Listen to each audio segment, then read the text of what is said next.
8:15. It was a usual day at work until my sister called up. She asked if I could be home a bit early because my father was unwell. Honestly, I did not understand what being unwell literally meant because he was anyway on bed since 3 years now. Nevertheless, I wrapped up my workday as fast as I could and left for home. While still on my way, my sister called up again to say that Papa was no more.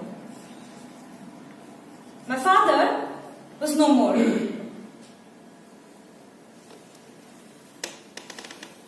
While still on the phone, I could hear my mother's wailing sound in the background.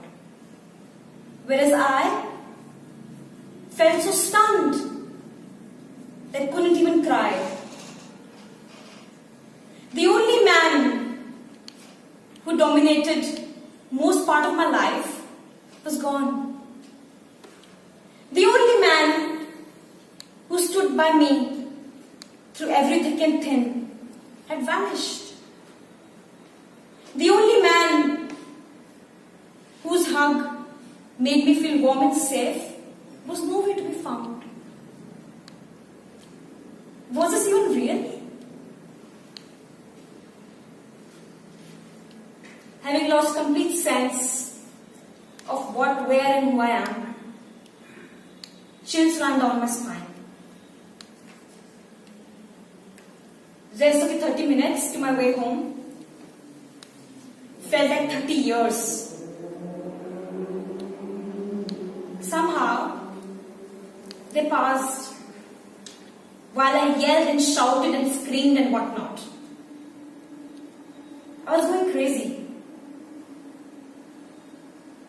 As I approached closer to the destination, my feet began to freeze and my heart was beating faster. It felt as if I was approaching the end of this world. While I stepped into the house, I was thinking to myself, maybe all of this is not true. Maybe I'm just going through a bad dream. Maybe he would just get up and greet me with a smile, like he always did. But that wasn't meant to be true. He was laid down there in front of me, covered with a white sheet and a lamp lit by his side.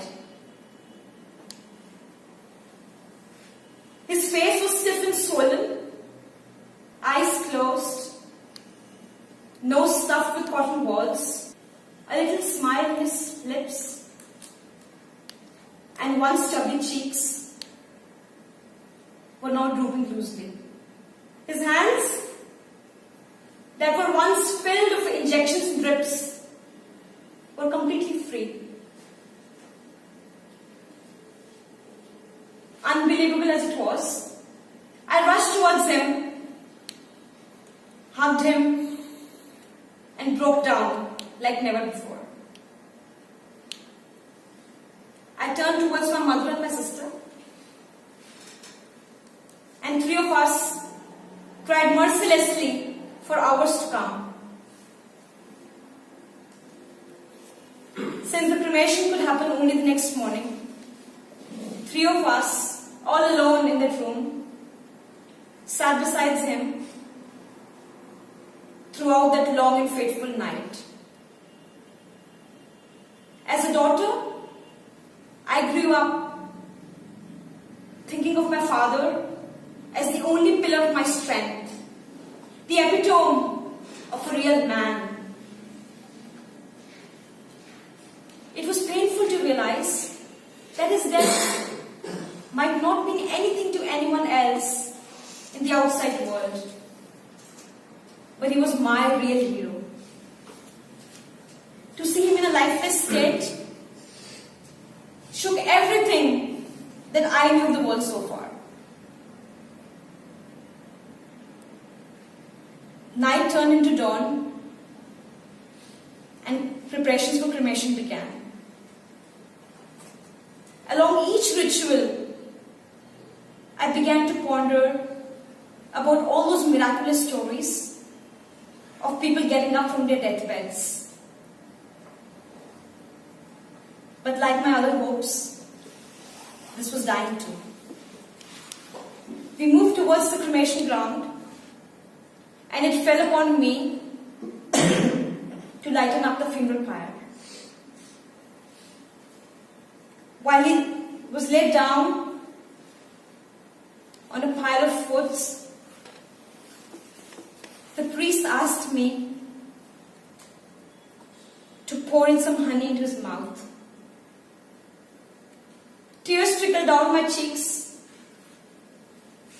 to recall our usual tiffs every morning, when he would insist that I make honey lemon water for him because the one that mother makes was too sweet for him.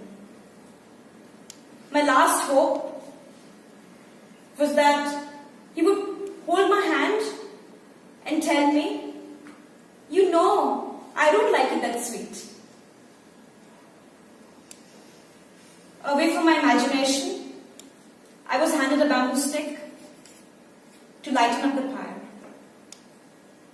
And there, I bid goodbye to the only man I always admired.